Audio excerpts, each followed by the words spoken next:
أعوذ بالله من الشيطان الرجيم. بسم الله الرحمن الرحيم.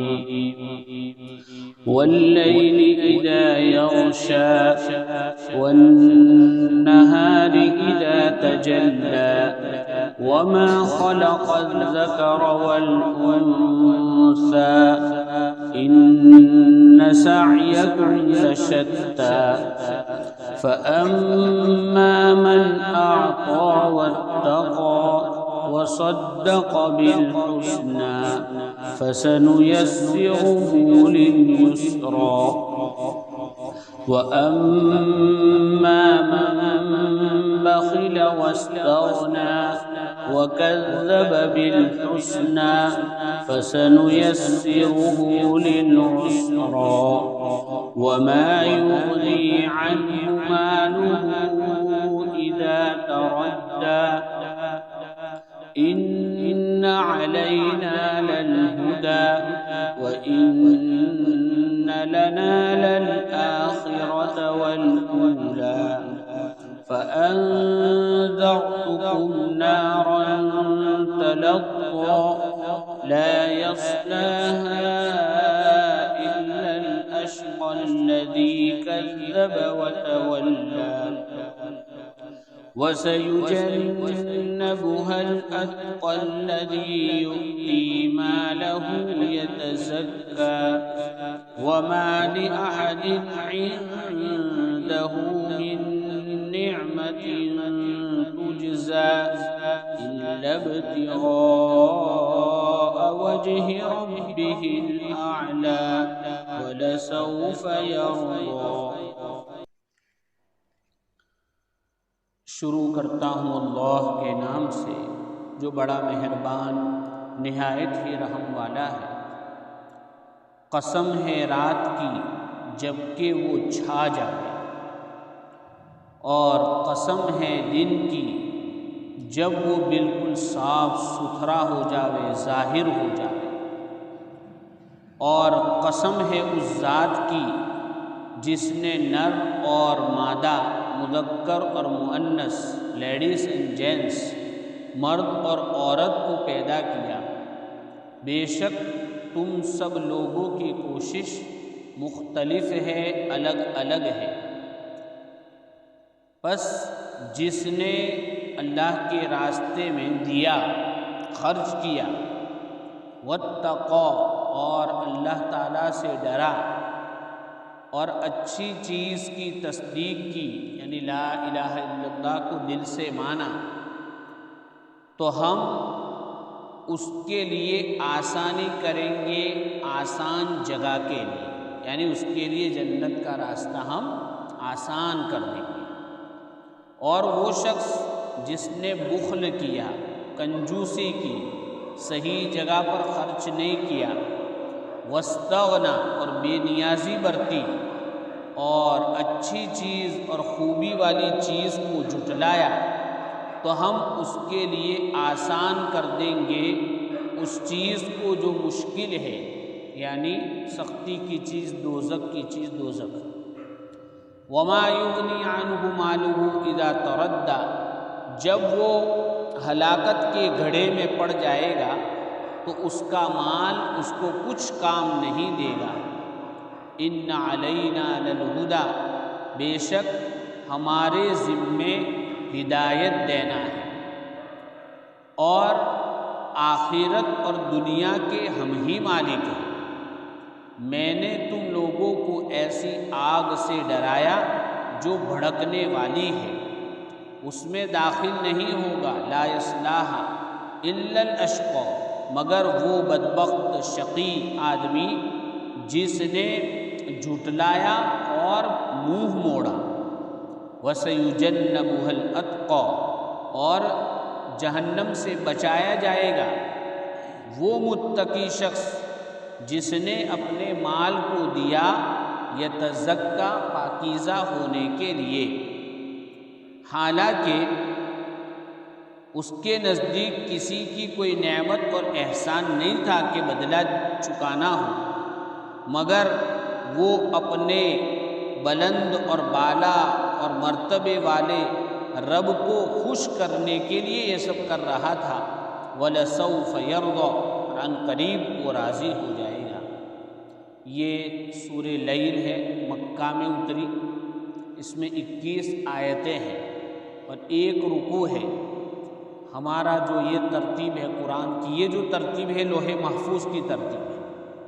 ہمارا قرآن جس ترتیب سے چھپا ہے یہ لوح محفوظ کی ترتیب ہے، اس کے اعتبار سے یہ 92 نمبر پر ہے، اور اترنے کے اعتبار سے، نزول کے اعتبار سے یہ سورت 9 نمبر پر اتری ہے۔ تو مکہ میں 86 صورتیں اتری ہیں، تو اس میں 9 نمبر پر یہ سورت اتری ہے۔ اس سورت میں جو باتیں بیان کی گئی ہے اس کے لیے شان نزول، اس کا بیک گراؤنڈ، پس منظر ہم سمجھے کہ مکہ کے اندر غریب لوگ بھی تھے، مالدار لوگ بھی تھے، پھر دونوں میں، غریب مالدار میں مسلمان بھی تھے اور غیر مسلم مشرک بھی تھے۔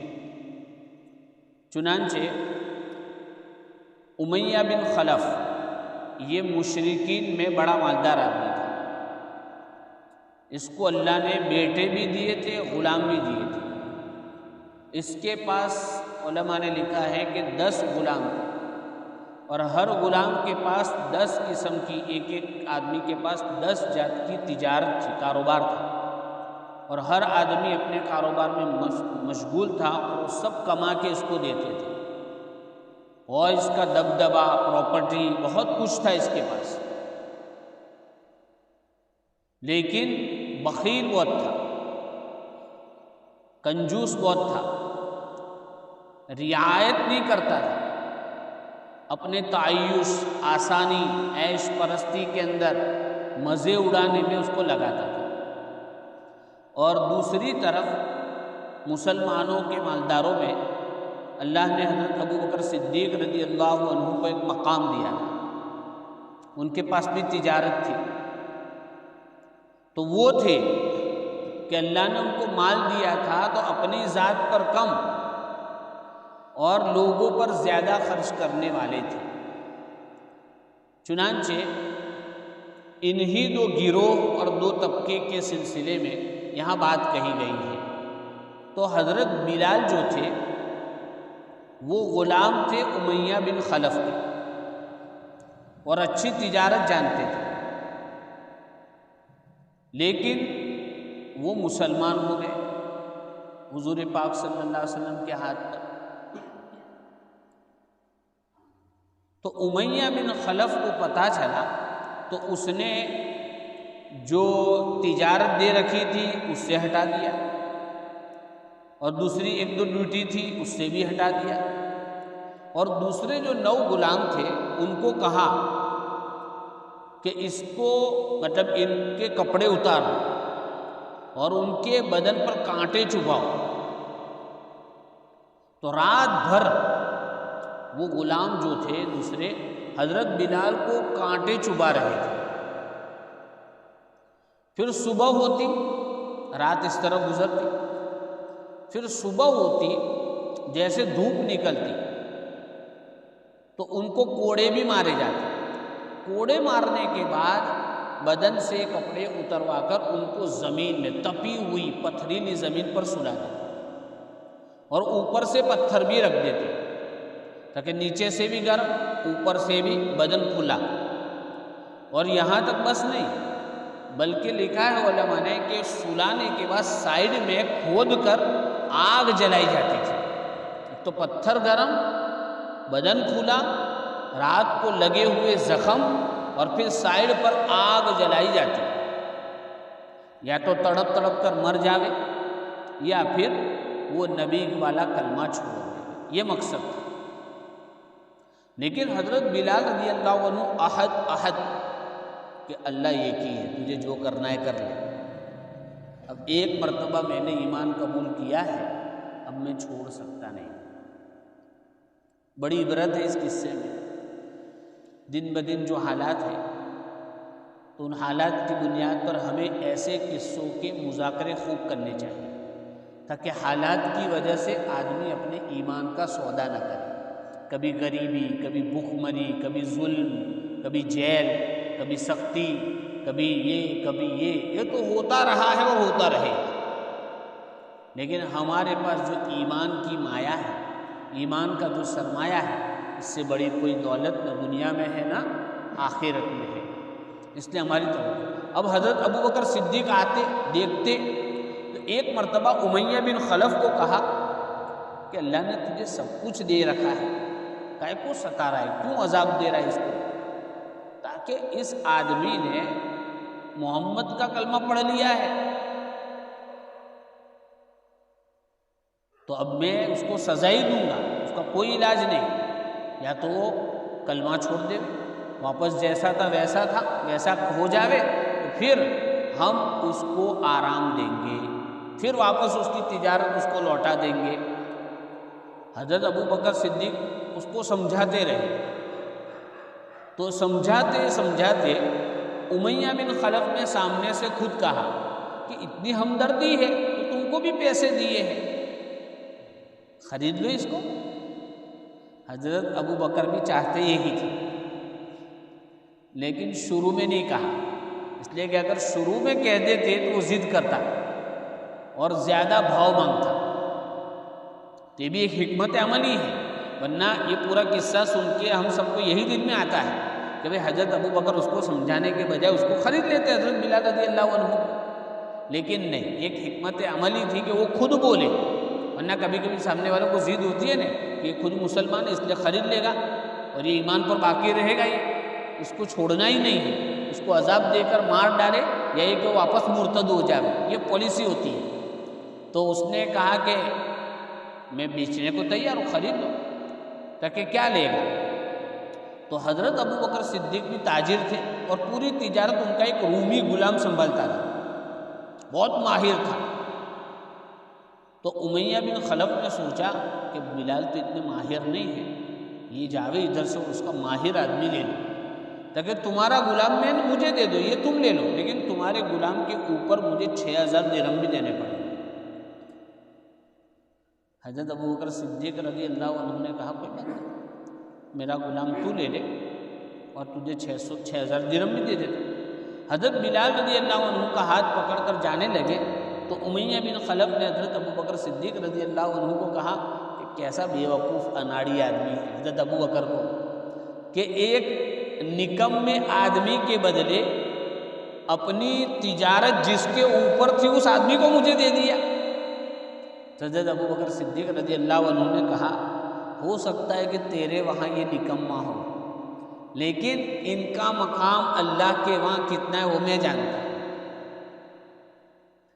دیکھو حضرت ابو بکر صدیق رضی اللہ عنہ نے اپنے مال کو کہاں لگایا، اور ایک غلام گیا تو پوری تجارت، اور ایک آدمی ہم کو معلوم ہے کہ ہماری دکان میں سیٹ ہوا ایک نوکر بھی جاتا ہے تو تجارت میں فرق آ جاتا ہے، پارٹنر الگ ہوتا ہے تو پورا نظام اوپر نیچے ہو جاتا ہے.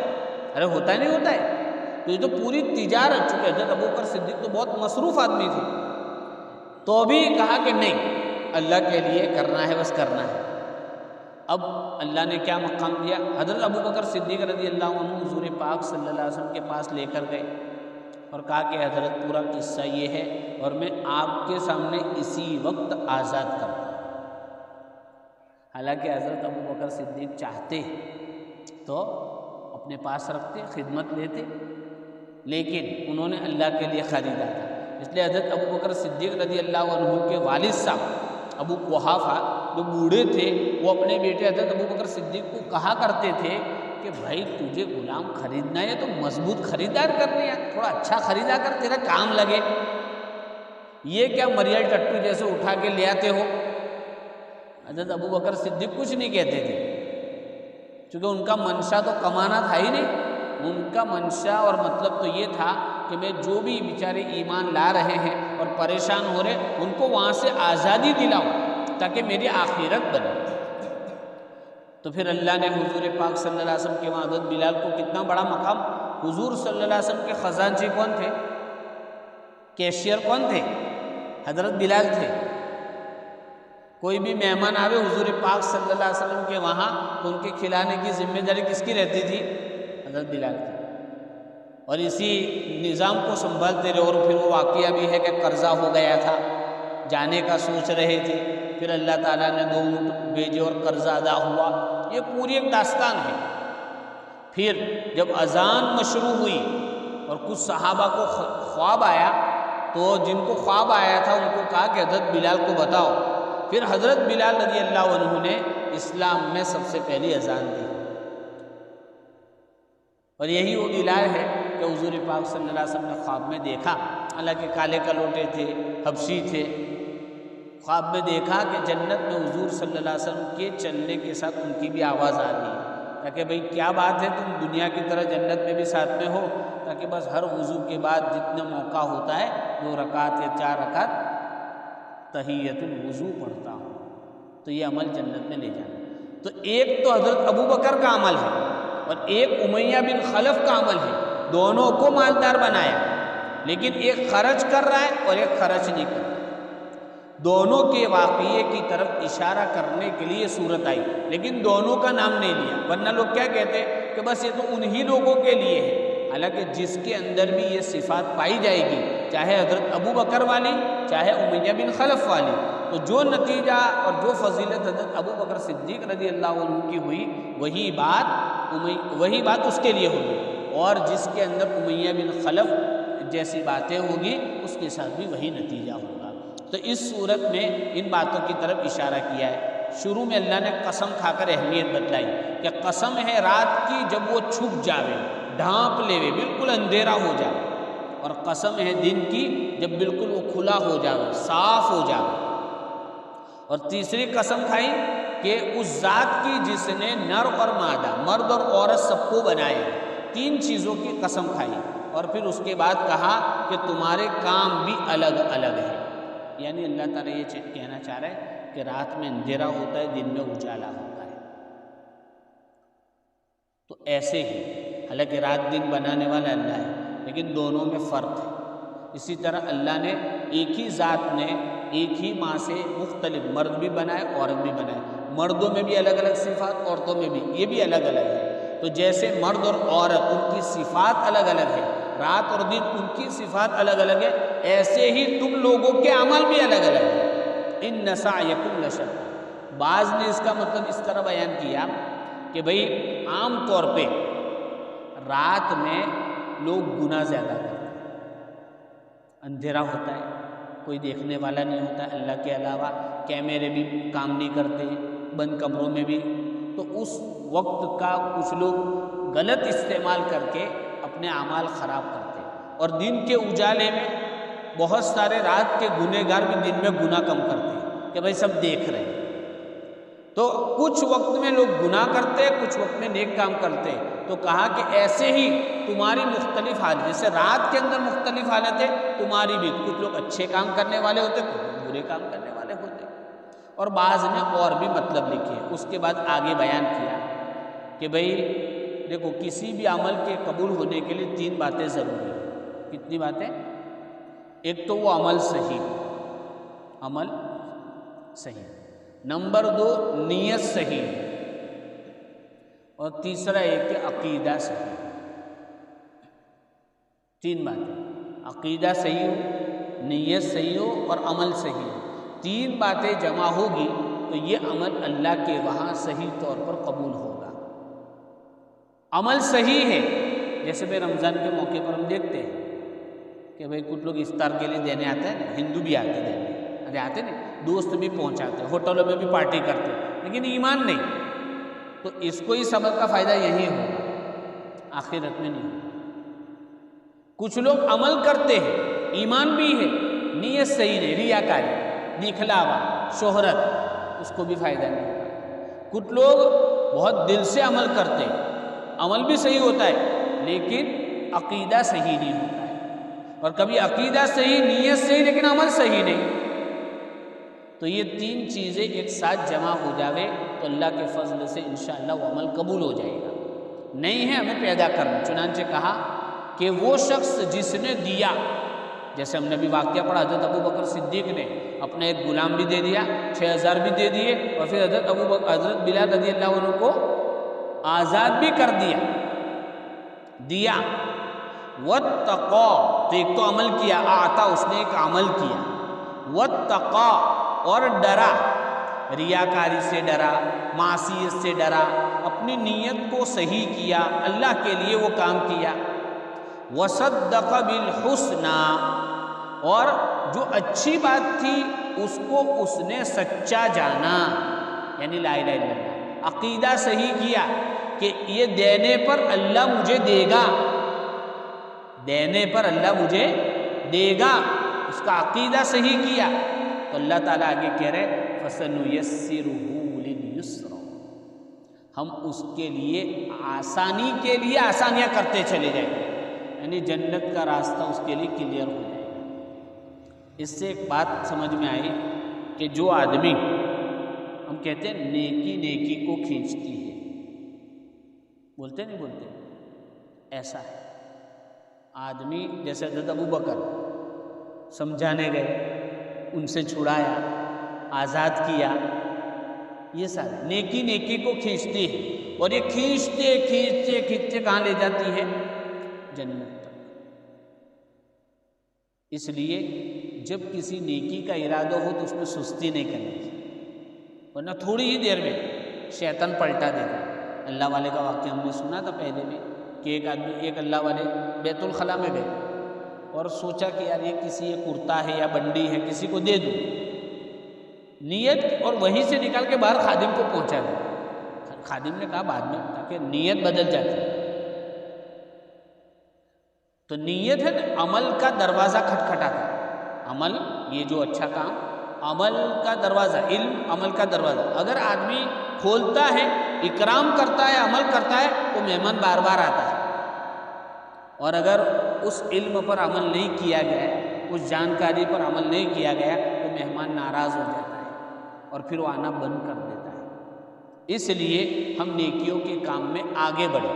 ہم دیکھتے ہیں کہ شروع میں ہم سب ایسے ہیں کہ بھئی ہمارے امی ابا کہتے تھے نماز پر تو بہت اگرا لگتا تھا، لیکن جب ان کی باتیں مانتے رہے تو اب جو نمازی لوگ ہیں، چاہے نماز جیسی بھی پڑھتے ہوں، لیکن جب تک وہ نماز نہیں پڑھتے وہاں تک بے چینی ہوتی ہے، ارے ہوتی نہیں ہوتی ہے۔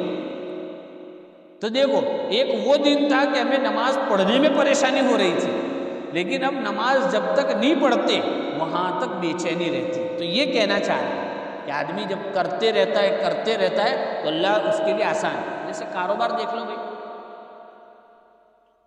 کاروبار بھائی 8 گھنٹے کی ڈیوٹی آسان کام ہے؟ کوئی جگہ چھوڑ کے جانا، روزانہ اپ ڈاؤن کرنا، سیٹھ کی سننا، گراہکوں سے نمٹنا، کتنا ہوتا ہے، لیکن آدمی ایک کام کہ مجھے کرنا ہے تو اللہ آسان کرتا ہے، نہیں کرتا؟ اللہ آسان کر دیتا ہے۔ اب اس کے خلاف بھی بات ہے، انشاءاللہ اگلی مجلس میں اس کو سنیں گے۔